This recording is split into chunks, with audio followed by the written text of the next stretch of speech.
back to the Fox Robbbins Business Show. Great to have you back. Here we are at the show that is all about developing your very best business ideas. And Fox Robbbins Show is a way to help, to encourage, to explain, important business ideas, share different thoughts, trends, and the like. And we are here to help. I'm the co-host, Bill Fox, and the other co-host is the illustrious, ingenious, and luminescent, incredible Coach Robbbins. Mr. Bill. Coach. How you doing? Good. This time we're going to talk about the reasons why employees quit. Right. You're running a business, and people are leaving, and so we want to delve into that because it seems to Coach and I think you ought to know something about. You better. Find out. And the first question is, well, you say, Coach, you're an employer, and you say to me, why do I keep losing employees? Good ones. And maybe, if I'm smart, then maybe the first question I'll say is, have you asked them? Yeah, did anybody ever do an exit interview? I know it's a fancy, go talk to them. Say, gee, Bill, I've enjoyed you working here, and I'm sorry that you're leaving. I wish we could convince you to stay, but I see that you're, what are the things I could have done better for you as your boss, owner, whatever, and why are you leaving, And if he looks at me and says, because you're a big jerk, that's a good indication. By the way, as we talk about this, I mean, there are items like, well, the person you're talking to is moving. Well, that happens all the time. You know what? My wife got a job in Cincinnati, and I'm retiring. That's a good reason.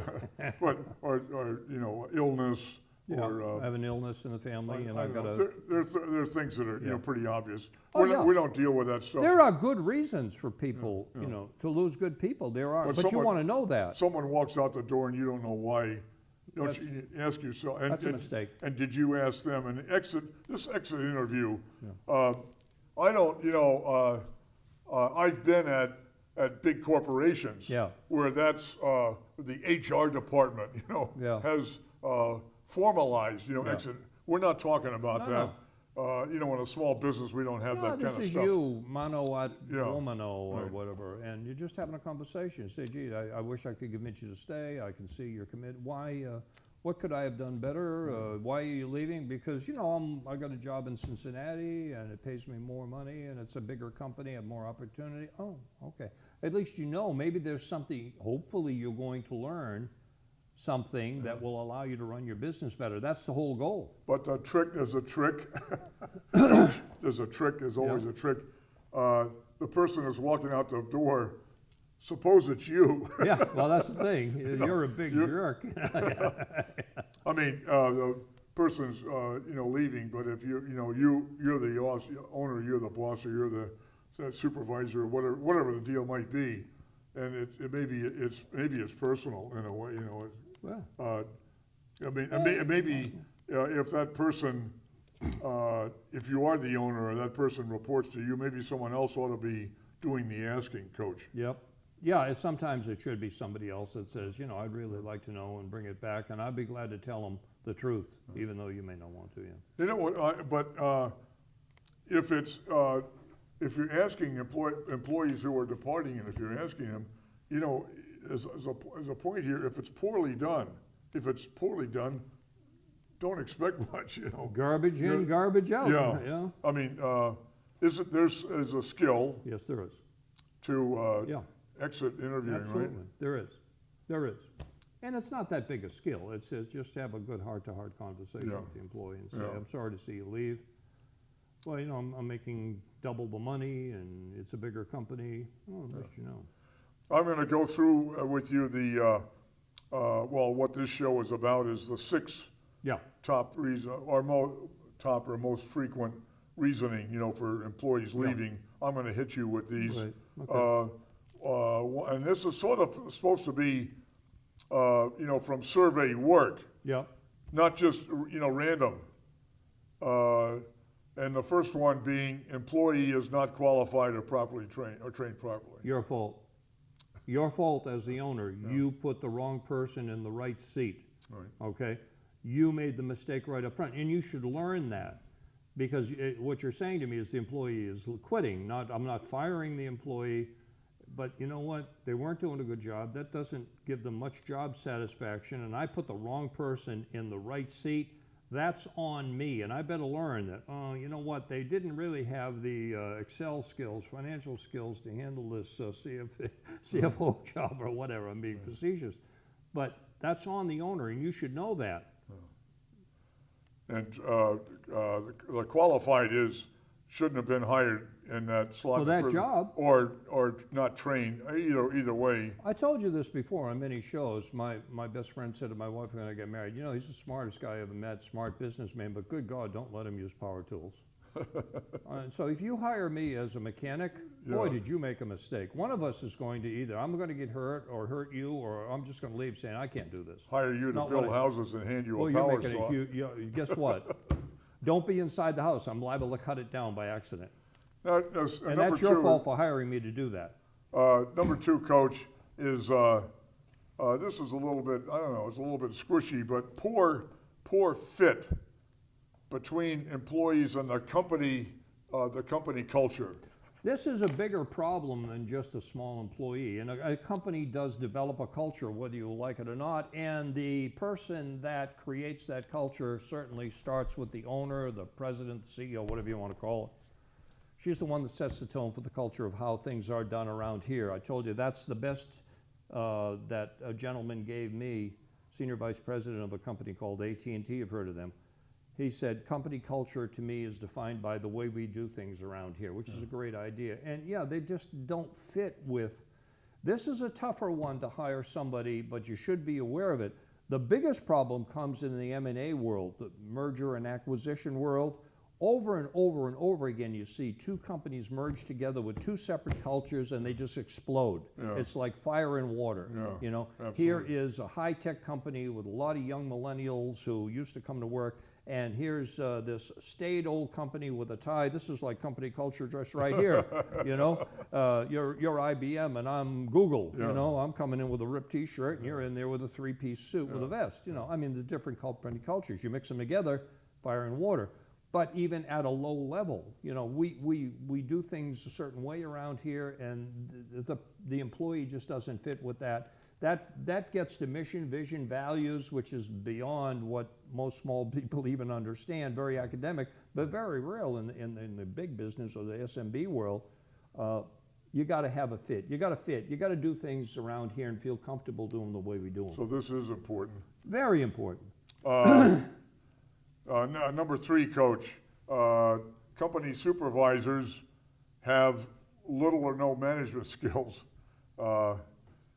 That is, I mean, I don't, you know, in our business culture in the entire United States, from coast to coast, north to south, it is so baked into the corporate cake that people get advanced to management level without realizing that that's a whole separate job.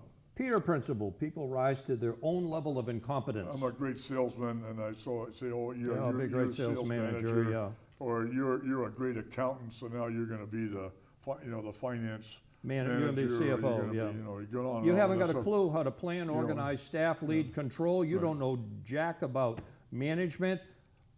The only thing I'm glad you didn't put a number 3 up here, because this is number 1 by far.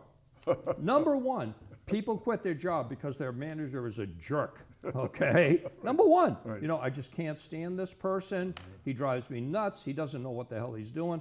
When I first came to the UMass SBDC, there was a regional director who was my boss, appointed as my boss. Biggest jerk I ever worked for. I resigned.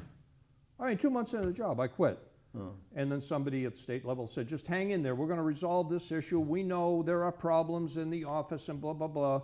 Nothing happened. Another couple of weeks go by. I said, I'm done. I'm out of here. Right. Will you just hold on, please? We're trying to straighten it out. They did straighten it out. They fired him.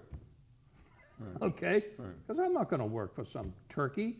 hasn't got a clue how to deal with people. He was what we call a serial boss, right? Yeah. S-E, not C, S-C-R. Just a horrible. Hadn't got a clue how to manage, lead, plan, nothing. Had good technical skills. Didn't know how to deal with people. He's gone. We just want you guys to know that manager, the word, it's just a word, but management is a separate skill set and job of its own. Coach just mentioned it. Planning, organizing, staffing, leadership, big issue over the last 20 years that I've done a lot of work with because I love it, and control. But these things, you don't just get it out of the ether. I mean, you can learn. read, you can go to school over You can this. take courses, you can take courses online. You learn how to deal with people. You say, I'm a salesman. Now I'm a sales manager. No, you're not. You're a salesman with a business card that says you're a manager. Right, but that doesn't mean you're a good manager because you never learned how to manage people. Right. Or issues, or plan, or strategize. You just never learned how to do that. This is the biggest problem with small business people. I know how to bake cakes, so I'm going to start a bakery. Really? Yeah. That's a whole other bunch of stuff you better know how to do, like managing a business, managing, hiring, firing, controlling, Right. the financial management. There's so much to it that people don't realize, oh, my goodness. Next reason for people, employees leaving, is employees do not feel challenged or valued. Yep. This is huge for millennials. I did a lot of research recently on how to manage and motivate and work with millennials. Yeah. Millennials are defined as anybody born between 1980 and 2000, roughly. Flakes. Huh? Flakes. Different people. But one of the most important constructs to their happiness at work, it isn't money, their time, but feeling valued and feeling that they're doing something important is very important to most millennials. That they have to have a reason for going to work in the morning, and this is a good thing, and they have to enjoy it, and they have to feel like, hey, you know what? I'm challenged, I'm learning, and I'm valued here as an employee. My boss tells me so. My boss actually walks by and said, hey, Bill, thank you. You did a great job with that project. I appreciate that. You know, that's going to move us forward. Hey, see you at lunch. What did that cost the guy? Nothing. But unfortunately, how often do you get it? Rarely. That's a bad manager. Right. A good manager does do that, understands how to work with people, how to lead them, how to motivate them. Right. That's management. But unfortunately, you know, somebody waves a magic wand, fairy dust, you're a manager? Really? No, you're not.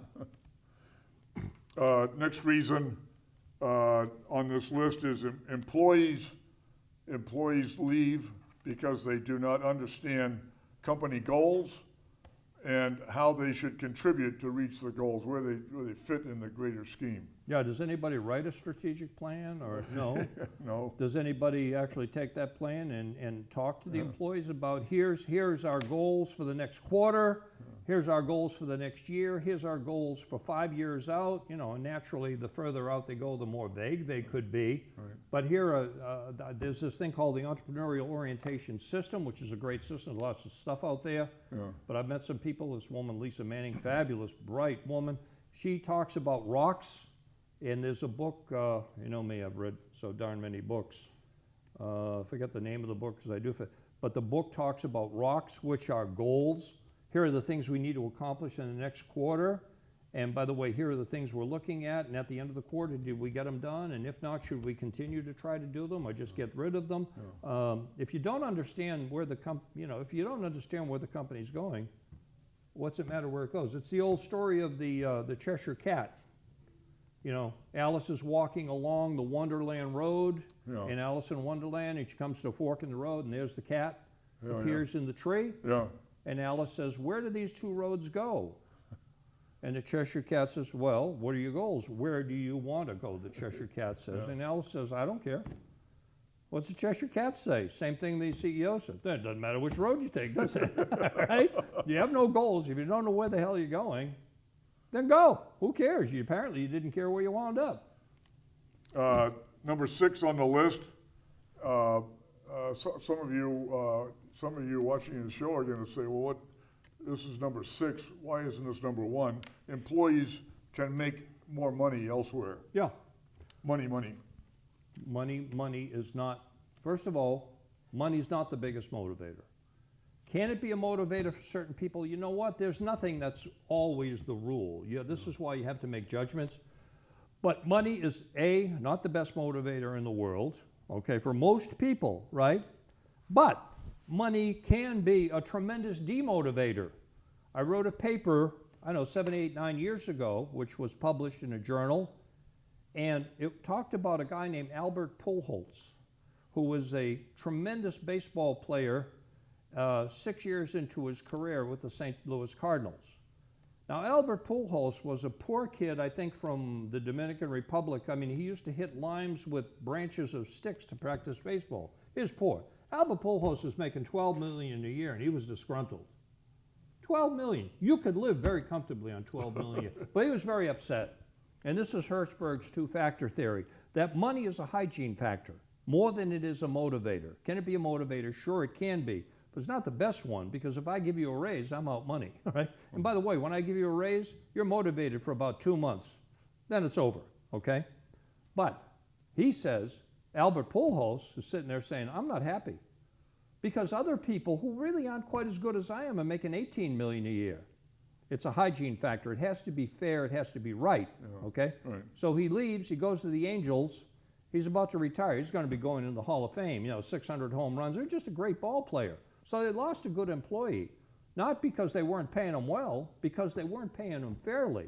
Now, money is a hygiene factor, and if you want to look it up, Google Hertzberg's two-factor theory, and you'll see what really motivates people is interesting work, job they love to do, feeling like they fit, feeling like they're happy that the job is fulfilling their needs, and they're getting paid fairly for the job. Right. That's what it's all about.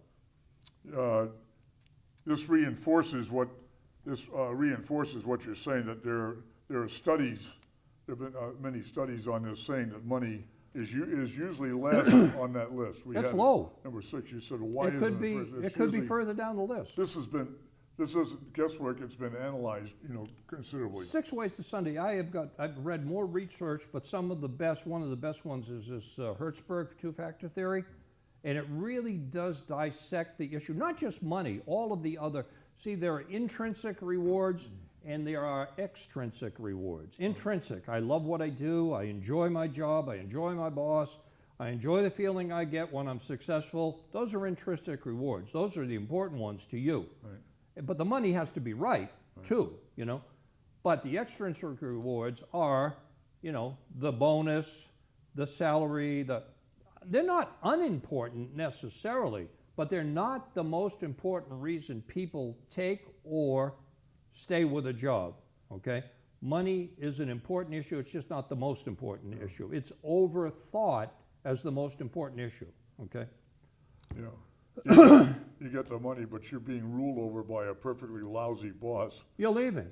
You're gonna replace the money. That's what our list says. As a matter of fact, you're down the road. You're making $120,000 a year for this lousy boss, but you know what? You get an opportunity in another company for $100, and just say, I'm out of here.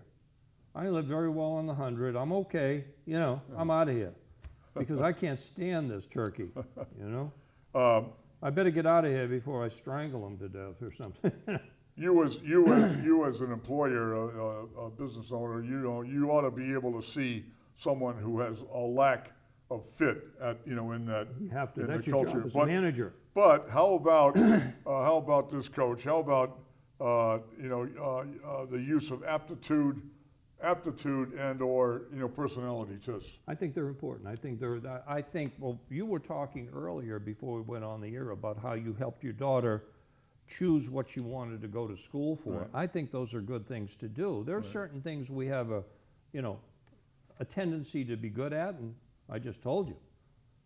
Yeah. If my mother put me in auto body school instead of sending me over to college to get an education, we would have a problem. All right? Because I'd be slapping Bondo all over the windshield. I have no idea how to do that stuff. I mean, I'm out in the yard, right, with my wife, and I decide I'm going to trim our hedges. So I get an electric trimmer, and I plug in the cord, and she's out there with me, diving to move the cord because I'm about to cut it in half. But I'm cutting and I'm going, she's, good God, will you just, you know, zzz, and there's the cable and boy, she moves it and I go, wing, you know. Just not what I do. You don't want me, it's dangerous, not what I do, you know. Here's some more ideas in, you know, in your company about watching out for your employees is you should work hard at spotting this lack of culture fit. That's your job as a manager. You know, be aware of that. Not only that, you might have a good dedicated person who just isn't good at that job. You took the wrong person and put him in the right seat. That's on you. Right. But gee, maybe if you're a good manager, you can say, you know what? I don't think you're the best at this. You're having trouble with it. We've trained you. You're not happy with it because you're not being successful. Have you considered moving to this department? Because I think you'd be great over there, and when the guy jumps, he might be great. Because now he fits the seat, right? When you hire people, make sure they are culturally and emotionally, and that's your job as a manager, to hire properly, you know? You should be, another hint or tip here is you must be honest and frank or straightforward during the employment interview. I mean, up front. Yep. I've been through that before, is where, and you should also, speaking of which, in hiring, is you should be, if other people are doing hiring, not you, but other people are working on the hiring, you train human resources. Train supervisors. You have a supervisor or supervisors. That's the first level of management. Train them, you know, in techniques for hiring, you know, for hiring. So you got to train. You got to teach people how to hire people. Right. It's part of management. But be honest during the during that upfront interview with the person who's coming on board. Is be honest and don't sugarcoat the job. No, be honest and be upfront, because it's all going to come out in the wash anyway. But yeah, you got to. Again, it gets back to setting boundaries, which we did in the previous show. Say, here's what this job is about. Yeah. If there's some part of it that you feel you're not comfortable with, like the pay maybe. Yeah. You know, I tell people when they come on board with the SBDC, I hope you've taken a vow of poverty, because this job doesn't pay a lot of money. It's the best job I ever had. But believe me, if you're going to do it for money, you're in the wrong department. You know, we work for a public university. Yeah, right. You know, go get a job in private industry, probably make 2 or 3 times as much money. But, you know, what I do is, what you're going to do here is best job I ever had. It's very fulfilling. You know, you love going to work every morning. You're brushing your teeth saying, this is going to be a great day. Looking forward to, does it every day that happens? Well, no, because you'd have to be insane. I've often said to people, if you have a job, and there is absolutely nothing you don't like about that job, you love everything about your job, you don't have a job. No. Okay, you do not have a job. There's got to be something, but for the most part, you love what you're doing, therefore you're a great fit. But be honest right at the interview time. This is how we do things around here. Here's what this job's about. Here's what's expected. You okay with that? Yeah, I love it. Great, you're a good fit, maybe. And then your job is to control that issue. Plan, organize, staff, lead, control. Speaking of which, that's another technique, another tip about hiring and retaining employees is train yourself. You yourself, maybe you're the business owner, you're the one who started the business. That doesn't mean that you're a miracle worker. You know, maybe you need to take a course at the local college on management techniques. Especially when it's you and 2 other employees. And then you as the manager, another tip that you should be aware of is setting a reasonable expectations for employees. Yep. Under promise, over deliver. It's like what you do for your customers. You got to do the same thing for your employees. Set reasonable expectations for what people are supposed to achieve for you, and then give them feedback. Absolutely. Yep. And follow up on that, learn to listen to your employees' ideas. Don't wave them off or say, I don't. The best ideas I ever had for every company came from somebody else. I had a few ideas, certainly, But the best ideas I ever got were from my employees. They're on the firing line. That's my truck driver. That's my Better counter. than just listen. If there is a good idea, act on it. Grab it and give credit. Say, you know what? Jay came up with this idea. We're going to give this a shot. I won't bore you with all the details. One of the best things we ever did in the company. I gave the guy a bonus, gave him a decent raise. He was up there the whole time. I mean, just, you know, the best they know more about what they're doing on the front line than you do in the back office. Yeah. Listen to them.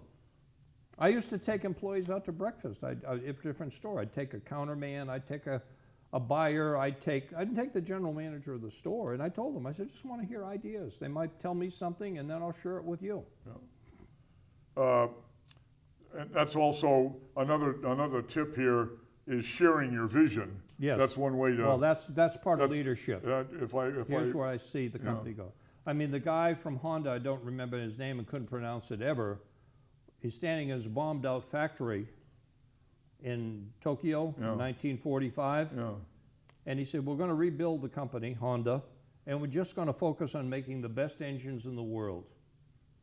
They make engines for everything, lawnmowers, boats, airplanes, Sure and they do. That was their focus. We're going to make the best engines in the world. That's how they built the company. So others, some of your employees, sure, some may want money, but many want recognition, and others may want time off. That's a recognition item just to give the, hey, you know what? Take the afternoon off. Thanks a lot. You did a great job with that project. Go fishing. I'll see you Tuesday. What do you mean Tuesday? Take Monday. Go spend some time with your family. Do what you want. Or especially for family emergency. At home, family emergencies, absolutely. You know, FMLA, Family Medical Leave Act. There's all kinds of laws about it. But as a good, I had a salesman working for me that got cancer. I continued to pay him. I just said, you know, I got a big company, and he's been a great guy. Unfortunately, passed away. It came back in a reward because all the customers are saying, I know he's paying Dawn, and Dawn's sick, and send all my orders to Cliff. So, as employees walking out the doors, work on cutting turnover if turnover is an issue. It's expensive. I got to retrain somebody. It's expensive. Save time on hiring, which is a time.